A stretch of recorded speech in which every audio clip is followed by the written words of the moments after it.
All right. Thank you all for coming to this event. I'm honestly really excited about it, in part just because I know we've got Zoom events happening all the time. I don't know about you, I'm kind of sick of Zoom, and I'm very happy to be at an in-person event where we can actually have what I think is a more intimate conversation. Obviously, it's a very big room. We can all social distance, but it still has that degree of intimacy that is part of the university project, right? That is part of how we learn at this level, right? By having these kinds of events and interactions. So I'm really happy about that. I'm glad that all of you came out tonight for this. We are really privileged to have a remarkable scholar and speaker here tonight. Professor Gil Troy is a distinguished professor of North American history at McGill University in Montreal. More on that later. He currently lives in Jerusalem and has lived there for the past several years.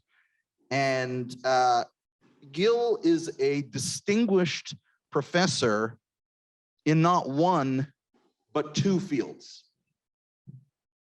He is the author of many books on American history. He's trained as a US historian, in particular, presidential history.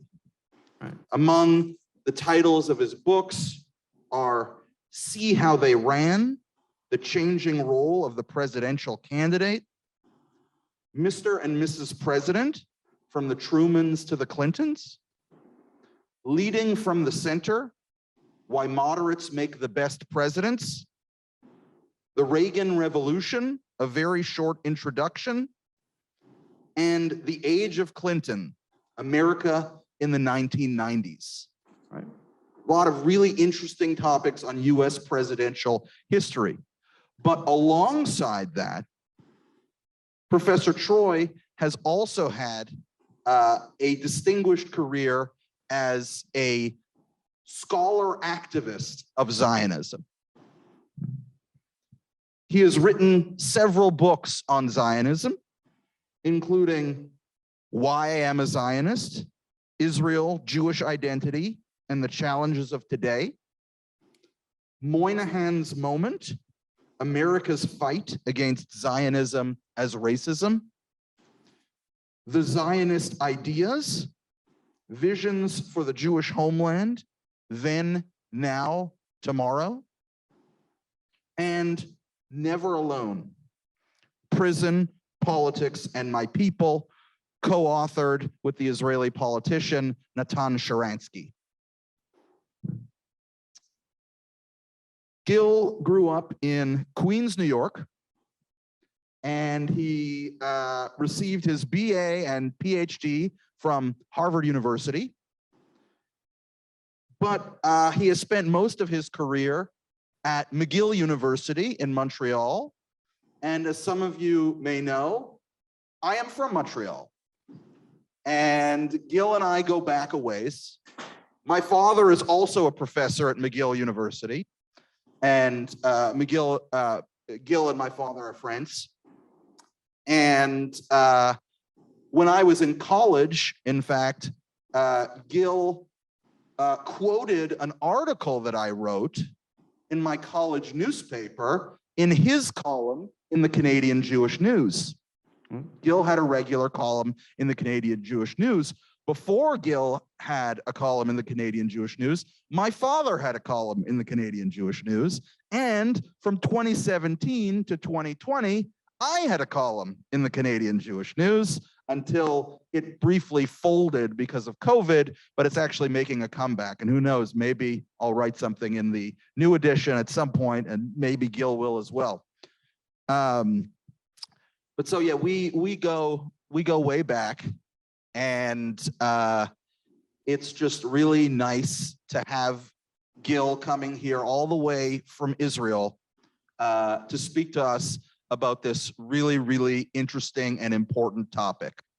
So without further ado, here is Professor Gil Troy.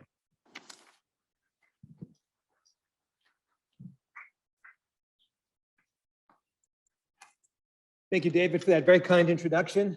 Indeed, we go way back, and it's a thrill to see you taking this important educational leadership position and pushing students to learn, to listen, to work with one another, to push intellectual frontiers, which is what the university is all about.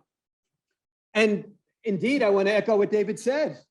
For me, this is my first lecture in a university since COVID. So congratulations to all of you for coming. And thank you, and for surviving. We made it, huh? It's pretty good. I'm with you. We shouldn't take it for granted, right? A little gratitude. So I want to talk today about Zionism. And notice the way we framed, and I say we because David and I went back and forth, it's not the royal we, how we framed the title. A model of liberal nationalism, not the model of liberal nationalism or a model form of liberal nationalism. But a model of liberal nationalism is what we're trying to say. We're not saying that Zionism is ideal. No country is ideal. No ideology is perfect. It's all expressions of human beings. But I want to argue tonight that there's a certain Zionist approach to liberal nationalism, which is different than the approach that America takes to liberal nationalism, and that there's maybe something to be learned from. And this was the blurb that we agreed on. The first, the challenge is really, can we have a thoughtful, nonpartisan discussion, which isn't a shouting match about Zionism? That in itself will be an achievement. And I want to talk as a historian from the historical perspective, but also as an activist from the ideological perspective about how Zionism was not just a movement to establish a Jewish state. That was until 1948. Today, it is a movement to defend the Jewish state, but it's also a movement to perfect the Jewish state. And my addition, what I call identity Zionism, is that it's also an opportunity, as all healthy forms of nationalism are, as all healthy forms of religion are, for us to, what I call Pilates, strengthen ourselves, build up ourselves, by learning from the past, by connecting to one another, and by thinking about the future. I'm going to spare you, and I won't sing somewhere. Okay, I couldn't resist. Over the rainbow. This is one of the songs that was deemed by the Library of Congress as one of the defining songs of America in the 20th century. There's a registry, popular culture. And everyone loves to bring their own interpretation. There's a land that I heard of once in a lullaby. What is that land? Some say indeed it's an expression of Zionism. In the late 1930s, this desire for the Jewish people, broken, abandoned, wandering, persecuted, hated, to find a land that they heard of once in a lullaby. Those of you who endured the Saturday night Seder at the height of COVID might have heard actually the quite beautiful rendition of Benjamin Platt, which was introduced by Judith Light, who didn't give a Zionist interpretation. She gave, in the first half of this quotation, a more traditional American Jewish interpretation. What was the land of the lullaby? The Golden Medina. America as the place that welcomed Jews, that welcomed so many people. Give me your tired, your poor, your huddled masses. And these two children of those storm-tossed immigrants, Harold Arlen, born Chaim Arlach, and Yip Harburg, born Isidor Hochberg, in 1939, just months after Kristallnacht, when we see where Europe is going, how Europe treats its Jews, all of a sudden, America's different. America, the land of possibility. But then in the second half, actually, she gives a different interpretation, a third interpretation. We have the Zionist interpretation, we have the American immigrant interpretation, then she gives actually a social justice interpretation. That Yip Harburg, who also wrote the classic Depression song, Brother, Can You Spare a Dime, was giving what we would today call a social justice interpretation. Back then, we would have called it an egalitarian or social welfare interpretation. And we also know that Somewhere Over the Rainbow became a theme song for many in the LGBTQ community. And when Reverend Jesse Jackson was talking about building a coalition that acknowledged America as multicultural, he called it a rainbow coalition. And maybe it's just a simple song of a 12-year-old Dorothy dreaming of home. Those who have studied this ultimately have to be humble and admit that nobody really knows, because Ip Harburg took that secret with him to his grave. But it shows the multidimensionality of this conversation, and it shows what I'm trying to do tonight, which is to see if we can put American nationalism, American challenges, American values in conversation with Israeli nationalism, which is Jewish nationalism, which is Zionism, Zionist values, and Zionist challenges. And let's put three central challenges on the table. The negation of nationalism that we're seeing right and left. In 2014, Donald Trump, during the midterm elections, said, embrace the word nationalist. He said, I'm a nationalist, say it, say it. I'm not a globalist. And my critique of Donald Trump is that it was nationalism without that all-important first name, liberal. Because American nationalism has traditionally been liberal nationalism. American nationalism has traditionally been not only about building walls, you sometimes do have to build walls, you do sometimes need borders, but also opening hearts. And Donald Trump all too often was about building walls and closing hearts and closing minds. The left as well, the far left has often been critical of nationalism. And this is not something new. In 1955, Erich Fromm says nationalism is our form of incest. It's our idolatry. It's our insanity. Patriotism is its cult. And in 2007, an American ambassador, Dan Fried, says nationalism is like cheap alcohol. First it makes you drunk, then it makes you blind, then it kills you. And when the New York Times and Nicole Hannah-Jones launched the 1619 Project, it was a critique of American nationalism. And notice the way it was framed. Our democracy's founding ideals were false when they were written. I humbly disagree. They may not have been fulfilled when they were written, but the ideals themselves of equality and liberty were there. And so in a world where the left seems to be trashing nationalism, saying we have to be universalist, imagine no boundaries, no heaven, no hell, no differences. How do we work together? How do we build together?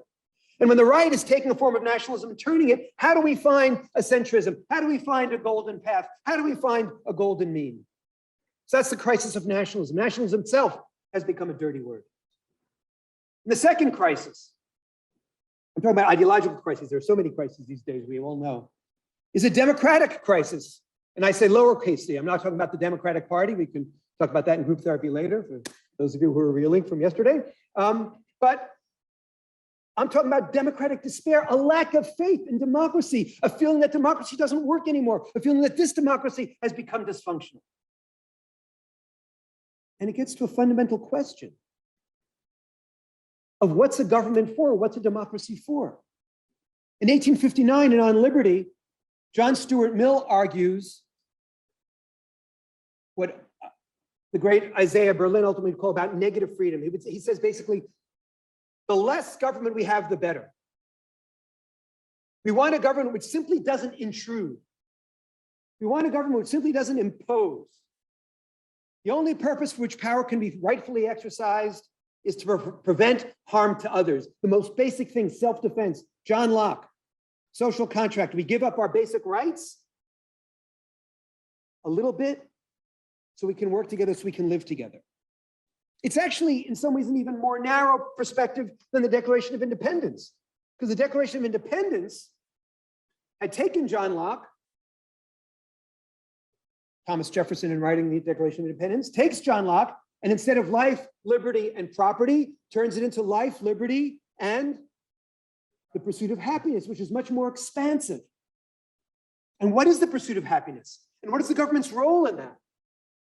That's a very different kind of role for government than simply a Hippocratic oath of first do no harm. And in 1897, Emil Durkheim warns in his classic work on suicide, and it's of course very gendered language back in the 1890s, what happens when you can't connect to anything deeper? If you're so free, if you're so cut off, if you follow this John Stuart Mill way, you're going to have a word that he makes up, which I think is very relevant for today, especially after what we've endured after a year and a half of COVID, anomie. Anomie comes from the word anonymous, a sense of purposelessness. And by the way, I should say I shared this PowerPoint with David, and afterwards, if anybody wants to email him, he'll be happy to share it with you so you can get these texts. I know I'm rushing through them, so I'm just trying to give you a sense of a conversation. I'm trying to invite you into a series of ideological crises. I'm trying to invite you into a conversation that we need to be having on so many different fronts.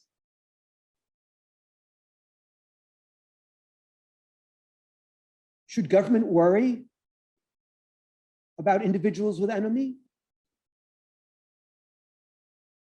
The Prime Minister of England, Theresa May, a few years ago thought so, and actually had a minister of loneliness in her cabinet, which also is a reflection of how deep the challenge is. And these crises are interrelated. The nationalist crisis is related to the democratic crisis and related to the third crisis that I want to focus on tonight. I could do many more, but I only have 3 hours.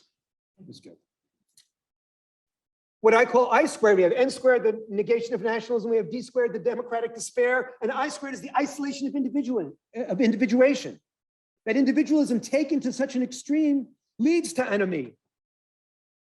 And this extraordinary thinker, Zygmunt Bauman, goes back to the Communist Manifesto. And when Karl Marx and Friedrich Engels in 1848, looking at the Industrial Revolution, see, there's a problem here. Change, change, change. What's happening? All that is solid melts into air. All that is holy is profaned. When Bill Clinton was writing one of his State of the Union addresses in the age before Google, somebody threw out that phrase. And Bill Clinton said, you know, that really captures the crisis in America right now. All that is solid melts into air. All that is holy is profaned. I grew up in the South where you knew who you were, where you had a social script, where people had sense of connectedness. And I sensed that. And in draft after draft, that phrase, all that is solid melts into air, kept on staying in Bill Clinton's State of the Union address. And at a certain point, one recent undergraduate said, there's a problem here. I recognize the phrase, but I'm not sure where it comes from, and discovered that the Democratic President of the United States was about to quote the Communist Manifesto in his State of the Union address. You might recognize that story because it inspired an episode in The West Wing, where they almost quote Chairman Mao. And it was basically from this moment. But it's actually a profound insight into what's happening today. And you'll notice I've taken a series of quotes. None of them are from the internet age. Because many of these issues, which we tend to think of just because of Facebook and just because of Twitter, and I'm not protecting them necessarily, go much deeper. They're a question of modernity. They're a question of industrialization. And so Zygmunt Bauman, building off of all that is solid melts into air, says, what's happening? What is modernity? Modernity is liquid. It's all about fluids. Everything flows and spills and runs out and splashes. And the extraordinary mobility of fluids makes everything very light. And light, weightless, is mobility, inconstancy. And this is why we feel so lost. This is why Robert Putnam talks about bowling alone. The same number of Americans bowl today. But in the 1960s, they bowled in bowling leagues. And today, we bowl alone. And in 1999, David Samuels, and I love that name because it's a king and a prophet, writes about the age of radical selfishness. He's a recent college graduate. He moves to New York and he's looking around, and what's he seeing? I, me, more, now. And he's not against some of these changes, but he's terrified. He says hundreds of thousands of people in their 20s and 30s seem to lack any necessary connection to anything larger than their own narrow personal aims and preoccupations. We've had these amazing movements, which he doesn't disagree with: civil rights and women's liberation, the movement from the cities to the suburbs, the birth of rock and roll. But what happened? The basic laws of social gravity no longer pull us down. And we're so free, and he loves that freedom. We can be white or black, gay or straight, grow our hair long, shave our heads. We can work out all night. We can watch television all night. It's not like the small, close, gossipy communities in Montreal, in the Bronx, or in Brooklyn, where his parents grew up. Notice the relationship to Bauman. The freedom from this gravity leads to a weightlessness that attached itself to even the most fundamental decisions. Why bother? Why get married? What are families for? We're so open-minded, our brains have fallen out. There was a sociologist who wrote this called The Paradox of Choice. I have this crazy thing. I don't know about you, but I have this ritual. When I wake up in the morning, when I go to sleep at night, maybe a couple of times during the day, I like to brush my teeth. And when I brush my teeth, I like to add this little magical thing called toothpaste. And I can't tell you why, but I've always been a Colgate guy. Now, when I go into CVS, I can't just be a Colgate guy versus Crest. I have to know if it's going to get gel or super whitening or extra whitening. And he says, you're overwhelmed by all these little insignificant choices. And again, freedom is good. But are we losing something too?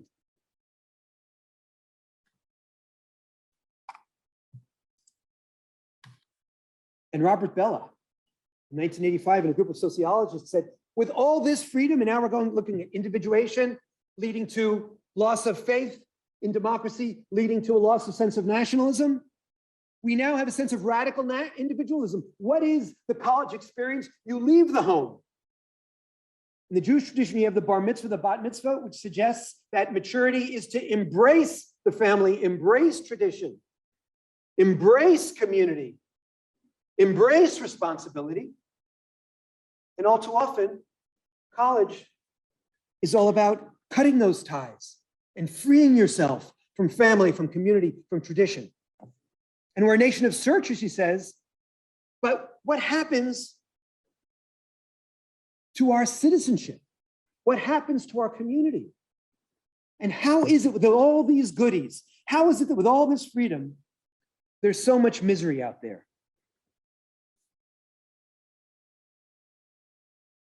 On the one hand, with all this openness, we have a republic of everything. But it sometimes feels like a republic of nothing. And in 2016, Donald Trump understood when he said, make America great again, that there was this nostalgia for something that kept people together. Bill Clinton understood that too in the 1990s. And Hillary Clinton understood that we were in a new world, and she reached out to so many different groups. He failed to recognize the need to include people, but she failed so often in her speech. Let's say when she won Super Tuesday, she reached out to one group and another group and another group, but she wasn't able to give a song of America, a new song of America. And in my book on the age of Clinton, I sent out an APB, an all points bulletin. I said, who's missing? Richard Stans. Anybody know who Richard Stans is? We'll get it in a second. I grew up in an age where we used to say every morning in school, I pledge allegiance to the flag of the United States of America and to the republic for which it stands. Now, we were smart aleck kids in New York, and we would say, Richard stands is coming up. Richard stands is a republic for which it stands. A republic of something. Not a republic of everything where it's all about the goodies and all about the consumption and all about the me, my, more. But it's also not a republic of nothing where nothing stands for anything important. We need to rebuild a republic of something. Now, by this time, you're wondering, wait a minute, I came for a lecture on Zionism. Aren't we supposed to be talking about what's going on in the Middle East? And in a sense, I am. I'm talking about what's going on in the Middle East, and I'm talking about what's going on in North America, and I'm talking about what's going on in Europe. I'm talking about the fundamental challenges of modernity today. And I want to push back on these critiques. Abraham Lincoln talked about the mystic chords of memory at a time when America was falling apart, said, nevertheless, we have some traction, something that unites us. And in his Gettysburg Address, that very, very short prose poem, what word keeps on coming up again and again? Nation, nation, nation. He's trying to weave something together because he knows that human beings are tribal. Human beings need to work together. And the great British philosopher, Sir Isaiah Berlin, says, I get it. I understand that all too often, especially when he's writing in the wake of World War II, nationalism can seem pathological, can seem diseased, aggressive. He's responding to Eric Fromm and others. But when he talks about Jewish nationalism, i.e. Zionism, he says, all I'm talking about is a sense of connectedness, a sense of community, a feeling that when you bump into on the street to a fellow Jew, or when you're traveling in Europe, back when travel was a verb, and you bump into a fellow American, or you're in Texas and you bump into someone from Richmond, Virginia, that sense of connectedness. And it's not, oh, we're better than others, but we share a common language, we share common values, we share a common past, we share something so we can bond, we can connect. Jews call this bageling. You're traveling around and you somehow make connection and you've been bageled. Israelis call it trumboing. At least that's what we call it. And Isaiah Berlin says it's not just from that connectedness, but it's also the Jews had this desire to be a nation living on its own soil. It's a national Jewish reflection of the kind of national movements which began in Europe toward the end of the 18th century. At the time, Italy was becoming Italian and France was becoming French. America was about nationalism. And we see also the modern Middle East is being created. And so Israel too, the Jews wanted to be a part of that conversation. And a thinker who is less familiar, Ben Zion Meir Chai Uziel, 1950 or so, says, nationalism is a worldview committed to improving our human life on earth. It's about achieving the peak of human consciousness success by imparting the truths about goodness and law and morality to our descendants. You see, he's baking in to nationalism, liberalism. But who is Ben Zion Meir Chai Uziel? He's the first Sephardi chief rabbi of Israel. And the second half of what sounds like a kind of modern political scientist's analysis of nationalism works in the Bible. He says, and works in spiritual dimensions, spreading these spiritual ideas and ethics, not by power and not by force, but with explanations and insights that foster appreciation of these attitudes, spiritual power that cultivate goodness. And of course, the phrase not by power, not by force is taken straight from the Bible.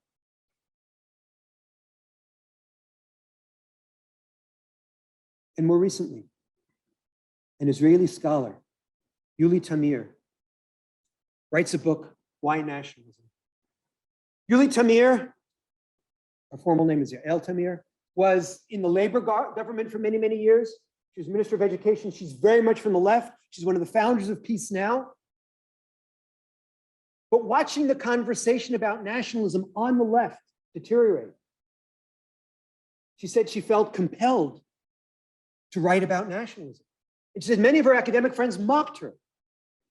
And she makes three really interesting points from a very clear left-wing perspective.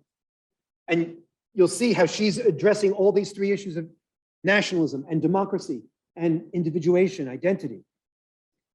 She says, we're not going to fix democracy by convincing people that it works in a utilitarian way.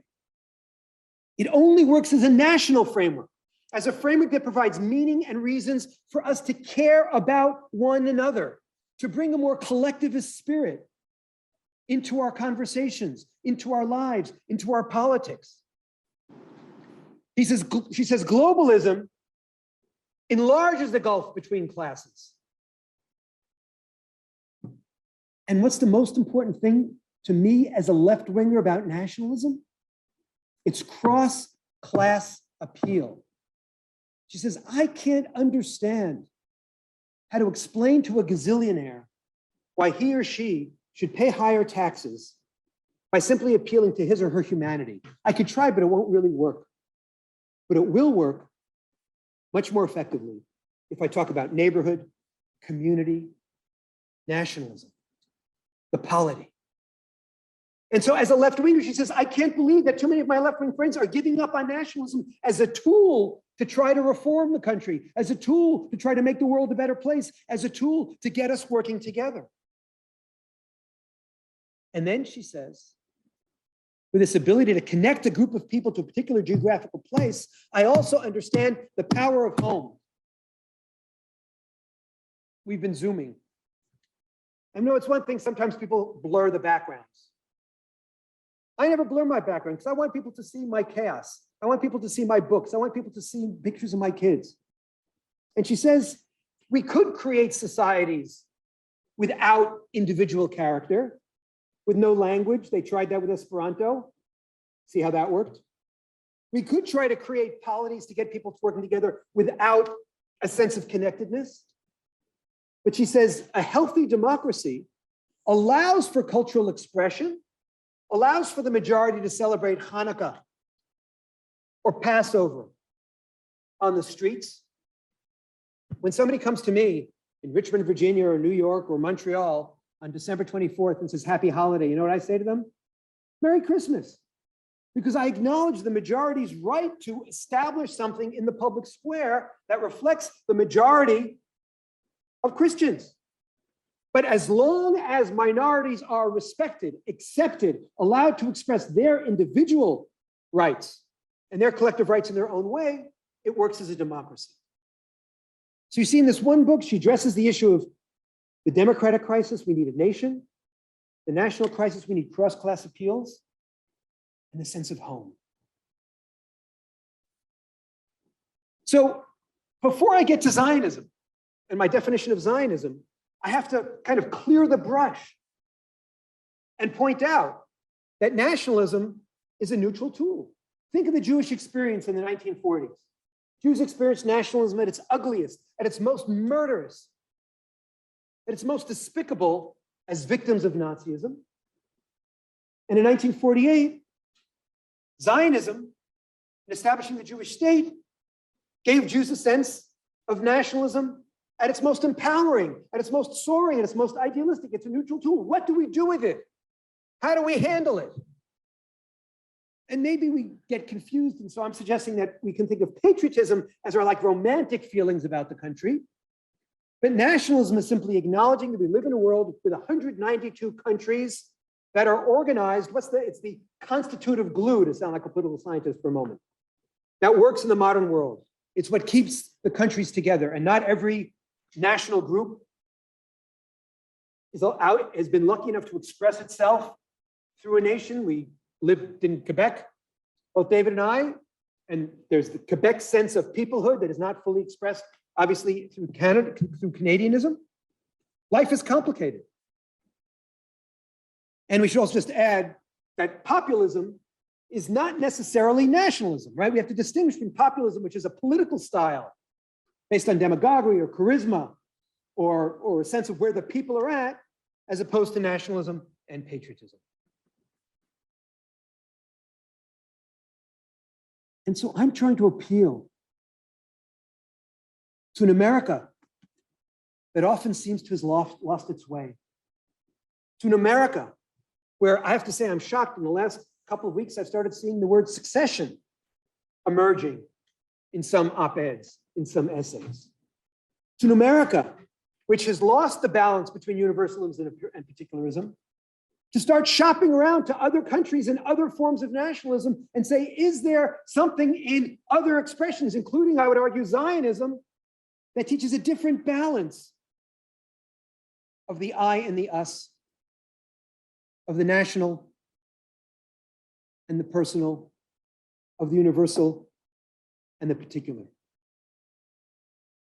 And underlying it is an understanding and an argument that the best way to advance universalism, the best way to achieve what sometimes is called tikkun olam, and people put 7 A's in to show how virtuous they are in saving the world, is not by only thinking of others, but also by having self-pride and building oneself up. And there's this crazy guy named Zev Magen who writes what he calls a rant, a philosophical rampage called John Lennon and the Jews. And he says, I hate John Lennon. I hate Imagine. I hate this notion that the way to save the world is by forgetting who you are, by giving up that sense of home that Yuli Tamir talks about, by being so open-minded your brains fall out, as I said earlier. And how does he explain it? He says, I'm explaining it from a heterosexist male perspective. You fall in love with an amazing woman, and you decide you want to marry her. So you go to the store, you buy a rock, you put it in your pocket, you invite her out to dinner. You hope she doesn't notice that you're limping. At a certain point, as dessert is coming, you get down on your hands and knees. You say, I love you, I love you, I love you, I love you so much. I love you as much as every woman in this restaurant, as every woman I ever went out with, I love you as much as I love my sister and my grandmother and my aunt. Because I'm a citizen of the world, I love humanity. He says, as the woman of your dreams walks out of your life, and as you have a new pain, let's just say in your heart, you've discovered that love is preferential. You've discovered that the best way to be a universalist, the best way to save the world, the best way to do tikkun olam is through the collective. Through a sense of community, through a sense of family, through a sense of, and you have circles. You care about your significant other, you care about your family, and that strengthens your love muscle. And your love muscle then helps you care about your neighborhood and care about your nation. And that's how you help humanity. And that's the Zionist move. I'm not claiming that Zionism is perfect. I'm not claiming that Zionism is the only way to go. In fact, I think there's a healthy conversation that needs to happen between Americanism and Zionism, where Americans have a very healthy sense of individualism and a very healthy sense of civil liberties, and sometimes Israel needs that. But Israelis have a sense of us. Israelis have a sense of love being preferential. Israelis, thanks to Zionism, have a sense of history that is often, I fear, being lost in America. And a lot of it comes from understanding that Zionism is built on the notion of Jews as a people. In the United States of America, thanks to the amazing embrace that the Jews have received here, people talk about the Judeo-Christian ethic. And as a result, people think Judaism and Christianity are the same. Christianity is a religion. And I say this when I host pastors around my table in Jerusalem. Christianity is a religion. Judaism is what I call an Oreo cookie. Because just as an Oreo cookie has the cookie part and the cream part, and that's what makes it the Oreo cookie. And by the way, that makes it the most popular cookie in the world. It says it on the internet, and everything on the internet is true. So too, Judaism is this mix of nation and religion. Just a few weeks ago in synagogue, we read Genesis 12, and God says to Abram, and he gets the holy hay. We can be cheesy and say the ham in Abraham. By understanding that you will leave your land, your homeland, your father's land, and I will take you to a new land, and I will make of you a great religion. No, I'll make of you a great nation. The Oreo cookie. Anybody ever celebrate or hear about the Passover Seder? Is Passover a holiday of religious redemption, where God saves the Jewish people? Or is it a holiday of national liberation, where the people find freedom and by freedom start building and living together and become a people? The answer is the Oreo cookie, yes, both. The Western Wall, is it a symbol of the nation or the religion? The answer is yes, both. Israel itself, the symbol of the nation or religion, yes, both. Does it confuse people? Yes. But I think the more we have confusion, the more constructive it can be. Because the worst part about the conversation about Zionism these days, the worst part about the conversation about Israel these days, and increasingly the worst part about the conversation about America these days, is that everybody speaks in slogans or in tweets and reduces things to their distorted oversimplification. Whenever I travel around, I say, if I speak and you like what I say, don't say, hallelujah, I see the light. Because somebody else is going to come, they're going to be funnier, they're going to be taller, they're definitely going to be better looking than me. Say, I see the grays. Once we see the grays, once we see the complexities, we can start having the conversation. And as I start winding up, let me get a little personal, and then I'll finish by connecting the dots more fully. My name is Gil Troy. That means that I get great reception in Greek restaurants. I get a lot of Helen of Troy jokes. I get a lot of these days Sparta jokes. But the truth is, my Christian name is Gilad Troyansky. When my grandparents came over on the boat, as if there was one boat, to Ellis Island, their name was probably Troyanovsky or something back in the old country, and it was made into Troyansky. My father was taught what? He was taught fit in. And so he gave our name an anskiectomy, and so he could be Troy. But he was also given the Zionist message, the Jewish message, stand up, be proud. And so he saddled his young son with a weirdo name, an Israeli name, growing up in New York, and I was in a Jewish day school, and all my friends were named Robert and Richard and Elliot and James, and I had this weirdo named Gilad. So I gave myself an oddectomy, and I became Gil Troy. And I was lucky, I worked hard. I got accepted to Harvard. I stayed on to become a graduate student there, and there I am, a teaching assistant in Bernard Bailyn's Revolutionary Transformation of America class. It's the Holy of Holies, the Kodesh Kadoshim of Americanism. There at Harvard, we're learning about the American Revolution. And one of my colleagues, Richard John, comes up to me, and we Jews at the end of the day have a little chip on our shoulder. We don't think we're really, really Americans. The WASPs, the white Anglo-Saxon Protestants, they're the real Americans. And Richard John looks at Gil Troy, and you know how many WASPs, white Anglo-Saxon Protestants, have first names that are last names and last names that are first names. So Richard John looks at Gil Troy, and Troy could be a first name. He says, there's so few WASPs like us around nowadays. And I put on my heaviest New York accent and said, even fewer than you think. But I didn't experience that as anti-Semitism. I experienced that as, wow, I can pass, I belong. This is the great American dream. And the great American dream traditionally, and the great Zionist dream, is to fit in and to stand out, to play, to balance, to juggle. Jonathan Haidt writes about going to India and being so put off by all their primitive traditions. They're sexist, they're backwards, until he realizes, he remembers an article that he read in graduate school about how every human being needs autonomy, a sense of self. He says, I'm really good at that. I grew up in a very liberal household. I know how to work about me, my, radical individualism, the self. But we also need a sense of community, connectedness. And we also need, whether we're religious or not, a sense of divinity, a sense of something greater than ourselves.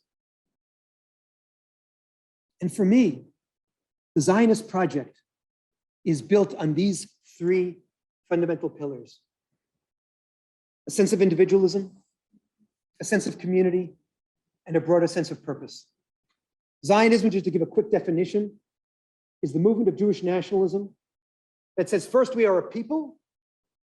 Second, that as a people, we have particular ties to a particular homeland, doesn't preclude others from having ties to that homeland.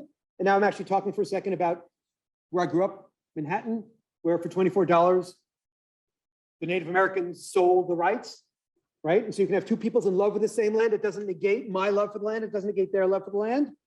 So A, we are a people. B, we have ties to a particular homeland.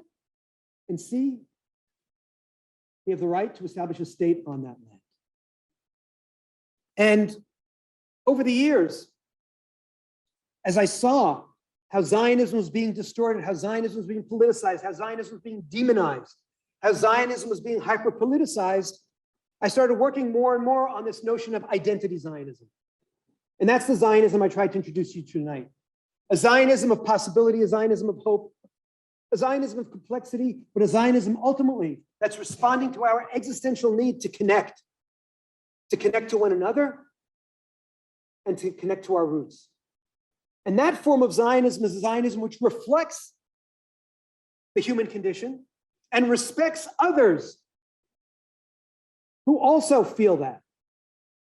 And I believe that if we talked about identity Zionism and identity Palestinianism and identity Arabism and we put identity in front of it, we would be able to have a common conversation. And it breaks my heart that all too often we get so stuck in the politics of the moment that we can't see, for example, what religious Jews and religious Muslims have in common as they walk around universities, which are often so hostile to nation and nationalism and hostile to religion and tradition. Why can't we have a conversation about what unites us? Why must you always focus on what divides us?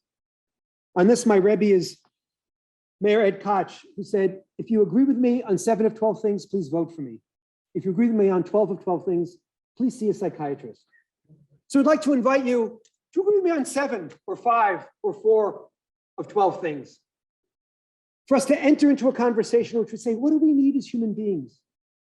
And to see that Zionism as a form of liberal nationalism is overlapping with the United States and America and its questions and its issues, but also might be an RX, a prescription to what ails us.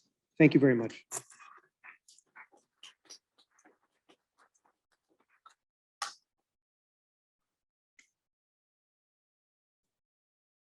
All right, so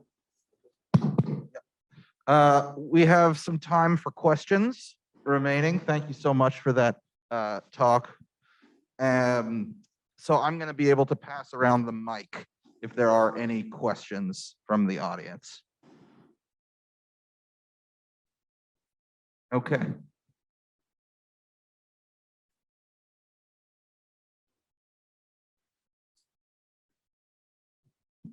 Hello. Oh, this is loud. Oh yeah, my name is Josh Hart, and I'm a political science student here. And I'm wondering, for this type of nationalism or the liberal nationalism, for Zionism, you said there's a religion and then tied to a group of people.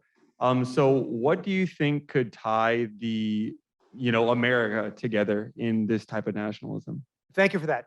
So yes, indeed, Israel is this, Israel is based on Zionism, which is based on this unique Oreo cookie, right? And look, it's one of the things that confuses people, right? Because people say, well, what's the connection between Zionism and Israel and Judaism, right? And part of it is we're complicated people, see the grays. And part of it also is that there was a big debate in 1948 of what do we call this entity? They didn't want to call it Judea, right? It would have been very easy if it had been Judaism instead of Zionism for Judaism and the state of Judea. But they wanted to acknowledge the fact they knew in 1948 that there would be X percentage, say it's 20% of non-Jews in the state of Israel. So they didn't want it to be, while they wanted it to be a Jewish state, they wanted it to be a democratic Jewish state, so it's not called Judea. They didn't want to call it Zion because they didn't want to negate those people, mostly Jews, who were Zionists who don't live in Israel. And Israel was a connection to the notion of Am Yisrael, the Jewish people, Eretz Yisrael, the land of Israel, and Medinat Yisrael. Why do I answer your question that way? Because what was going on in their minds? They were trying to say what unites us and what divides us. Just today, the budget passed in the Israeli Knesset, the first time we've had a budget in 3.5 years, and you saw how much Israelis love democracy. We voted again and again and again and again. The essence of that moment that we just witnessed came over a decade ago when both Naftali Bennett and Yair Lapid were elected from two different parties. Yair Lapid from Yesh Atid, which remains his party, Naftali Bennett from the religious party, the national religious party that he was a part of then, now he's changed. And they sat as two new legislators. And they said, we know what divides us, but what unites us? And they had a conversation they called 70-30. And they focused on the 70% that united them, not just the 30% that divided them. That's what we need to have in America today. I believe, first of all, that there is a sense of fundamental American decency that often is distorted in the age of Twitter. That is often distorted when you get on, when you go hide behind the anonymity of social media. And I've done that personally. Sometimes when I've been attacked, what I do is I go and I won't respond, but I'll simply send an email to the person in a personal way. And once you personalize interaction, usually lower the temperature. So I think we have to have a conversation. And in Israel, look, there are two parts to it. We have a cheap, unfortunately, we also have a cheap way into unity because we have certain common enemies. And so every time it looks like Israel's going to fall apart because of division, an attack occurs and people rally around the flag. And we saw this, by the way, on 9/11, right? People say they never felt so united as Americans in the last 20 years, except for 9/11. So common enemies help. But one of the things we're seeing today is it's even hard in America to recognize the same common enemy. So part of it is tonal, but part of it also is substantive. I go back, and that's the reason why I put it in the lecture, to the power of life, liberty, and the pursuit of happiness. It's a critique of Mill. It's a warning not to go down the path that Durkheim warns us about. Life means we gather together simply because we're neighbors, simply because we're an entity that was established in 1776 and that's worth preserving because it has actually generated lots of prosperity, lots of freedom, lots of goodness for all its failings. And I'm well aware as a historian of all its failings. But I also know that it has this ability to constantly improve. So we start with life, liberty. The first mass middle-class democracy. The freedoms that so many of us enjoy that we take for granted come from the American experiment, the American way. And we've seen even that phrase, all men are created equal, originally didn't include African Americans as men, originally didn't include even whites who didn't have land as men, didn't include women as people, right? And so that phrase has broadened, has expanded liberty and the pursuit of happiness. So I'd say go back to those basics. It's a very superficial answer, but so one is tonal and one is substantive. And I think that if we work at it, if we work on our 70%, not just our 30%, we have a shot. Does that help? Others?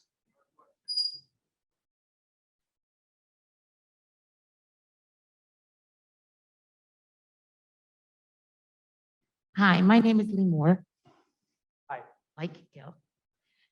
My question is, with many leaders today, Jewish leaders, who are fixated on the tikkun olam and all the wrongs of Israel and no sense of responsibility to their own people of Israel, and this group growing, what do you see as a way to help America deal with that angle?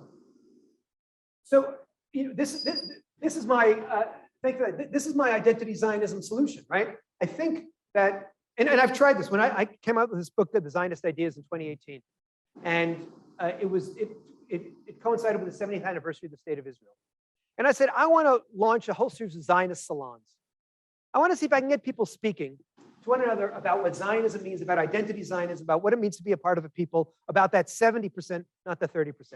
And I specifically said, I'm not going to talk about Bibi, I'm not going to talk about BDS, I'm not going to talk about the Palestinians, which I also did tonight, right? And by the way, I'm not afraid of those questions. If anybody wants to ask me those questions, I'll take them, right? But just like not every conversation about Canada is about English, French tensions. Not every conversation about the United States is about racial tensions. Not every conversation about Israel is about Bibi, BDS, or the Palestinians.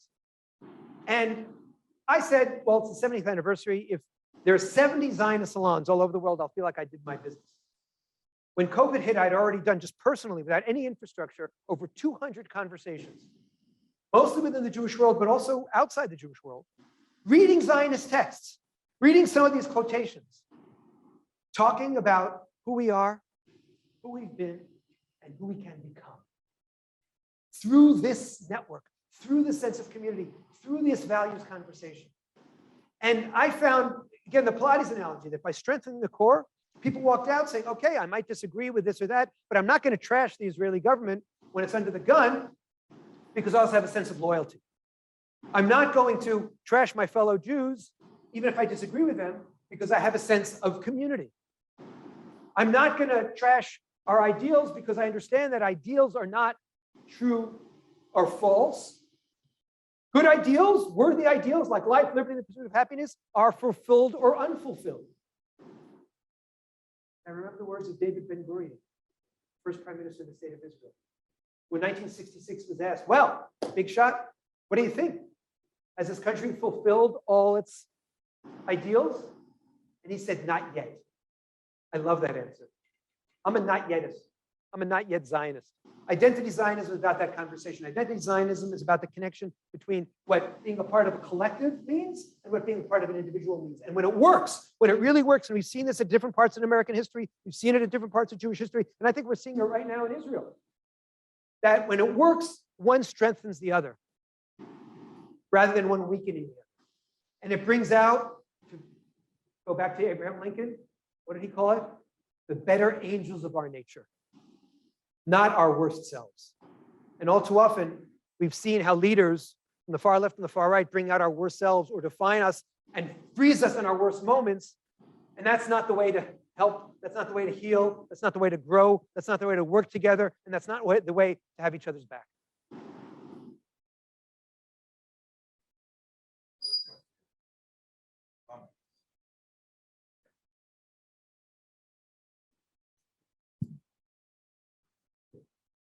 Does he need to stay more in the center? Oh, Sorry. oh, We're just. Oh, sorry. filming this event. Don't mean to. I distanced because of you. And then, No, oh, you're right. It's better sound. Hi, Hi. I'm Georgia Temple, and I'm a history student here. I completely forgot my question. I'm so sorry. Do you think nationalism strengthens or disintegrates when it, like this idea of nationalism you keep talking about, does it strengthen or disintegrate when it's hit with a crisis such as like COVID? Oh, interesting. So the question is, does nationalism get strengthened or does it disintegrate when it's hit by a crisis?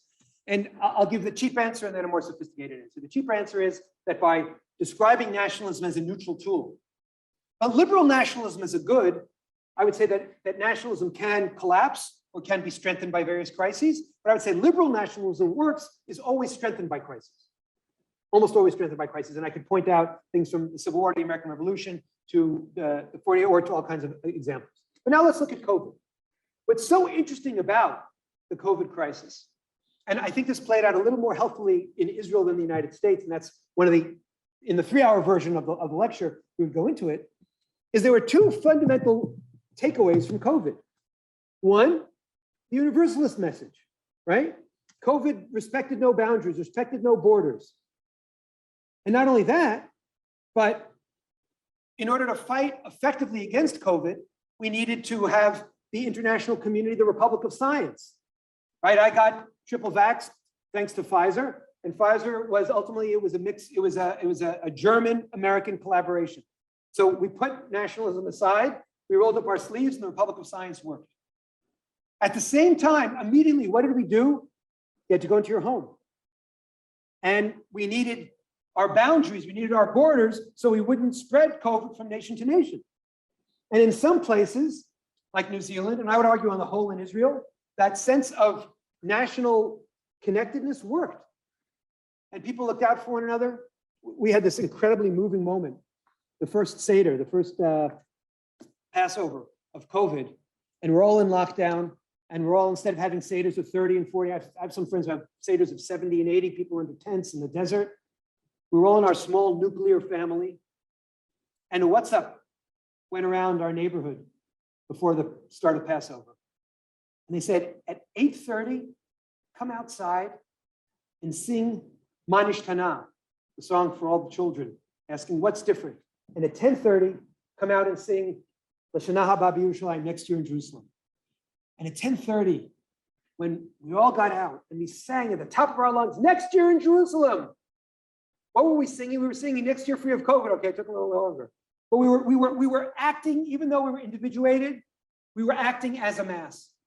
And so when nationalism faces a crisis, when it's healthy, when it's strong, when you have Pilates, when you have resilience, it can only get stronger. And it's heartbreaking to see some of the ways it's played out here in the United States, where it's become a source, this scientific issue, this issue of where what each one of us decides in terms of what's healthy or not has become so politicized. And politics, when it's helpful, can strengthen us, but when it's hurtful, pulls us apart.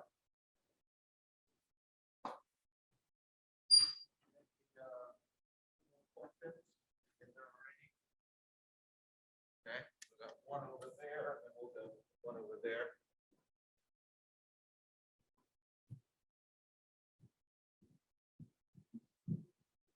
Hi, my name is Fatina. Finian. I was born and raised in Jerusalem. I'm really sorry if my question offends you in any way, but so like, how do you feel that you get to go to Jerusalem and live there for as long as you want, and I, who grew up in Jerusalem, can't go there because I don't have the Israeli ID and because I was kicked out of my house? Do you think it's fair? Do you think that people who believe in the Zionism movement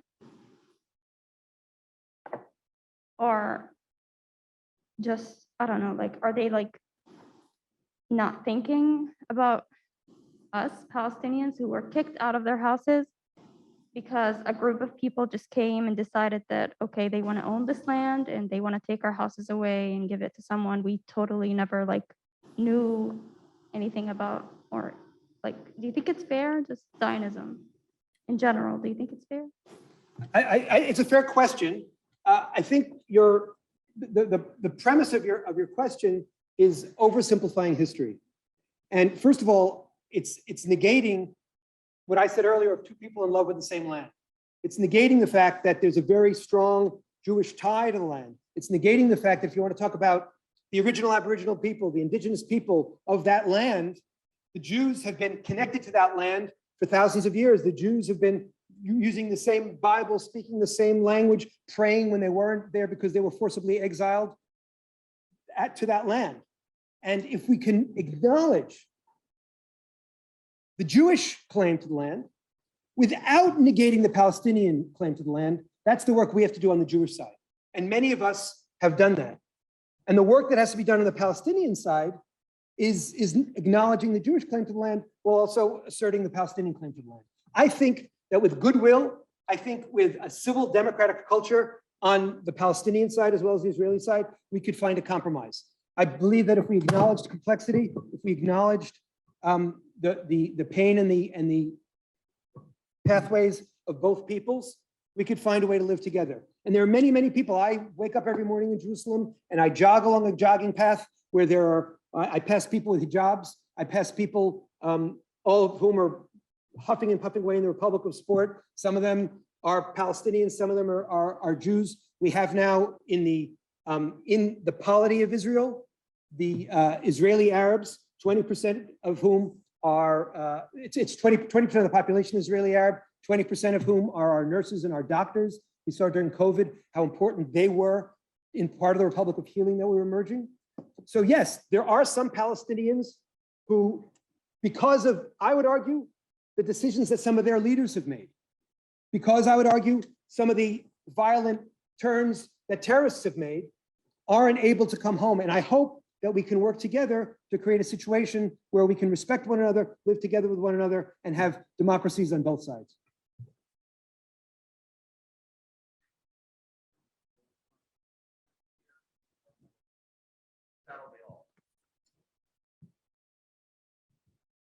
She pretty much answered, asked kind of question that I was going to pose. The elephant in the room, Zionism looked at as, equated with Nazism, apartheid, a false history being told that we were colonialists coming in by imperialist Europe, which is phony. So the facts are wrong, but the marketing's been good. And there's been a horrible deception and view cast that of basically Zionism, Nazism. I think that the Arabs in that region have done an excellent job of marketing. You didn't answer her question. Her question was, why can't she return home? But I think the answer for that is fairly obvious to Israelis, and that, for example, Yasser Arafat always insisted of the return. But we knew that Israel would be overwhelmed with a population that wasn't Jewish, and it might dissolve as a Zionist country. Israelis, Jews in that region were willing to compromise from the very beginning. But the Muslims, and I respect their thinking from their religion, my view, fanaticism, that they didn't care if they had their own country. They were happy being under the auspices of Syria. Well, my question was, what about the elephant in the room, Zionism associated with Nazism? And how do you answer her question? I just tried to answer it, that we would be overwhelmed if the 4 million or so descendants of the people who weren't, and there's history there as far as being kicked out and homes taken away. But answering the question, yes, true, Israel lives nicely with the Palestinians there now, but if you had the return of the Palestinians, that was the question. Okay, so there are two parts. One is, I actually thought I did answer the question. I don't know anything about your personal story. So it's, and what I was trying to point out is that there is no such thing as a Palestinian, right? There's some Palestinians in Gaza. There's some Palestinians in the West Bank. There's some Palestinians in East Jerusalem. There's some Palestinians who are Israeli Arabs. There's some Palestinians who live in Richmond, Virginia. There are people who live all over, and similarly, there are Americans. There are Americans who've given up their citizenship who can't come back to the United States. Everybody has their own story, right? Once we acknowledge that, once we realize that actually there are different polities, right? That human beings are tribal, they connect together, they make nations which make borders, which make distinctions. And then political leaders come in and make decisions, and sometimes they're good decisions, sometimes they're bad decisions, then history happens and unfolds. So we don't have time to go into a personal story. What I was trying to say was that I was trying to give a model of how we get out of the morass without litigating the entire Arab-Israeli conflict. And I think the way out is starting with mutual respect, democracy, civil society, and trying to find compromise without me negating her and without her negating me. That was and I'm sorry to use you, because I don't know who you are. So, right, so that's the first half. The second half of your question. This is the thing that is, you're right, it is the elephant in the room. I purposely chose not to talk about it tonight. I could go on and on about the litany of libels that Israel is subjected to. I could go on and on about the obsessiveness about one small country with it, whatever faults it has, the distortions that go on. And at the end of the day, if we did a full analysis and we say, how could it be that this country, which ultimately is in a national conflict with the Palestinians, by acknowledging it's a national conflict, you have to acknowledge Palestinian nationalism and the Palestinian narrative and the Palestinian story. How does that story get racialized? How does it get racialized when there are white-skinned Palestinians and dark-skinned Israelis? How does it get racialized when more than half of the Israeli population is dark-skinned? Why are these words, colonialism, settler colonialism, imperialism, apartheid, used again and again? Only because Israel has partially, as you pointed out, been systematically discriminated against, and partially because, I'm sorry to say, it's building on 2 millennia of Jew hatred. And it oozes through. And that doesn't excuse any mistake Israel makes. It doesn't excuse any abuse that occurs, but it says that the obsessive nature of the conversation has to be dissected, and the inaccurate words that are used that frankly disrespect what South Africans endured under apartheid. There is not one law that was ever written in Israel that defines people by the color of their skin. There were 47 laws like that in South Africa. So we start with truth, then we go to obsessiveness, but I don't want to end on that note. I want to end on the note with which I began, somewhere over the rainbow. You know, we're about to celebrate 125th anniversary of Theodor Herzl, the Theodor Herzl Zionist Congress. And 125 years ago, Theodor Herzl said, "We are a people. And as a people, we have a right to connect together, to look out for one another, to dream liberal nationalist dreams." And he dreamed of a state, and that state came into existence. That was an impossible dream, to take a different song instead of Somewhere Over the Rainbow. That was really just way over the rainbow, and it was an impossible dream. I don't think in an age where we've seen peace with Egypt, where we've seen peace with Jordan, where we've seen recently the excitement, I can't tell you the thrill in Jerusalem about the new peace with the UAE and Sudan and Morocco, which shows that Israelis aren't anti-Arab, that shows that Israelis aren't racist, which shows that it's not the Arab-Israeli conflict, it's the Arab-Israeli conflicts. And so today, in 2021, where I've seen progress, where I've seen the change on the Israeli side, where once upon a time the Palestinian narrative was not respected. Once upon a time, if I had called Palestinians a nation, I would have been yelled and screamed at by the Jews. When I've seen the needle shift, I've lived long enough to know that dreams can come true. I've lived long enough to know that progress is possible. And I believe with this rich understanding of liberal nationalism, we can help America, we can help Israel, and we can help solve the Arab-Israeli conflicts. Thank you very much.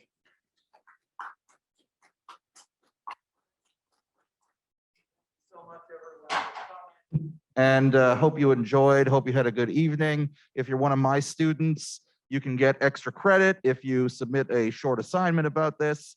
And everyone else have a wonderful night. And thank you, David, for all the organization and the hosting.